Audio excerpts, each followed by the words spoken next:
ನಮಸ್ಕಾರ ಎಲ್ಲರಿಗೂ, ಹೇಗಿದ್ದೀರಾ ಎಲ್ಲರೂ? ನಾನು ಈ ದಿನ ಕಡಲೆ ಹಿಟ್ಟಿನ ಒಂದು ಮಿರ್ಚಿ ಬಜ್ಜಿಯನ್ನು ನಿಮ್ಮ ಜೊತೆಗೆ ತೋರಿಸ್ತೀನಿ. ಇಲ್ಲಿ ನಿಮಗೆ ಎಷ್ಟು ಬೇಕೋ ಅಷ್ಟು ಹಿಟ್ಟನ್ನು ಹಾಕ್ಕೊಳ್ಳಿ. ಅಂದರೆ ನಾನು ಇವಾಗ ಕಲಿಸ್ತಾ ಇರೋದು 4 ಜನಕ್ಕೆ ಅಂತ 1 ಕಪ್ ತೊಗೊಂಡಿದ್ದೀನಿ ನಾನು ಹಿಟ್ಟನ್ನು. ಈ ಹಿಟ್ಟಲ್ಲಿ ನೀವು ಸ್ವಲ್ಪ ಅಜ್ವಾನ, ಆಮೇಲೆ ಉಪ್ಪು, ಆಮೇಲೆ ಸ್ವಲ್ಪ ಸೋಡಾ ಪುಡಿ ಹಾಕ್ಕೋಬೇಕು. ಈ ಒಂದು ಕಡಲೆ ಹಿಟ್ಟು ನೀವು ಮನೆಯಲ್ಲಿ ಅಂದರೆ ಹಿಟ್ಟು ಹಾಕ್ಸಿರೋದು ತುಂಬ ಚೆನ್ನಾಗಿ ಬರುತ್ತೆ ಮಿರ್ಚಿ. ಇಲ್ಲ ನಾವು ಹೊರಗಡೆಯಿಂದ ತೊಗೊಂಬರ್ತೀವಿ ಅಂದರೆ ಚೆನ್ನಾಗಿ ಫ್ರೆಶ್ ಆಗಿತ್ತು ಅಂದರೆ ನಿಮಗೆ ಟೇಸ್ಟ್ ತುಂಬ ಚೆನ್ನಾಗಿ ಬರುತ್ತೆ. ಸೊ ಎಲ್ಲ ಹಾಕಿ ಇಂಗ್ರೀಡಿಯೆಂಟ್ಸ್ ಚೆನ್ನಾಗಿ ಕಲಿಸ್ಕೋಬೇಕು. ಯಾವುದೇ ಥರದ ಚಿಕ್ಕ ಚಿಕ್ಕ ಉಂಡೆಗಳು ಇರೋದಾಗಲಿ ಆ ಥರ ಎಲ್ಲ ಇರಬಾರ್ದು. ಸೊ ನೀವು ಚೆನ್ನಾಗಿ ಕಲಿಸ್ಕೊಂಡ್ಮೇಲೆ ಅದನ್ನು ನೀವು ಕಲಿಸ್ಕೊಂಡ್ಮೇಲೆ ತಕ್ಷಣವಾಗಿ ಮಿರ್ಚಿ ಮಾಡಿಕೊಂಡ್ರೆ ತುಂಬ ಚೆನ್ನಾಗಿರುತ್ತೆ. ಸೊ ಇಲ್ಲಿ ನಾನು ನಮ್ಮ ಊರಲ್ಲಿ ಸಿಗುವ ದೊಡ್ಡ ಒಂದು ಮಿರ್ಚಿಯನ್ನು ನಾನು ಕಟ್ ಮಾಡ್ಕೊಂಡಿದ್ದೀನಿ. ಈ ಹಸಿಮೆಣಸಿನ್ಕಾಯಿನ 2 ಆಗಿ ಮಾಡ್ಕೊಂಡಿದ್ದೀನಿ.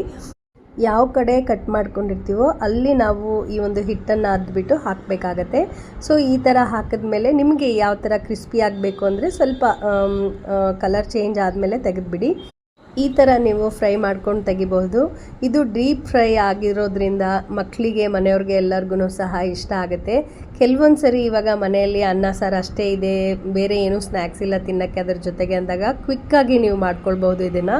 ಆಮೇಲೆ ರುಚಿಯಾಗಿಯೂ ಇರುತ್ತೆ. ಇದು ಹೇಗಿದ್ರೂ ಇದು ಕಡಲೆಬೇಳೆಯಿಂದ ಹಿಟ್ಟಿಂದ ಮಾಡಿರೋದ್ರಿಂದ ಇದರಲ್ಲಿ ಪ್ರೋಟೀನ್ಸೂ ಸಹ ಇರುತ್ತೆ. ಈ ಥರ ಕ್ವಿಕ್ಕಾಗಿ ಮತ್ತು ಈಸಿಯಾಗಿ ಟೇಸ್ಟಿ ಒಂದು ಸ್ನ್ಯಾಕ್ಸನ್ನು ಮನೆಯಲ್ಲಿ ಮಾಡ್ಕೊಳ್ಬೋದು. ಸೊ ನೀವು ಸಹ ಮಾಡಿ ಒಂದ್ಸರಿ ನೋಡಿ ಹೇಗಿರುತ್ತೆ ಅಂತ.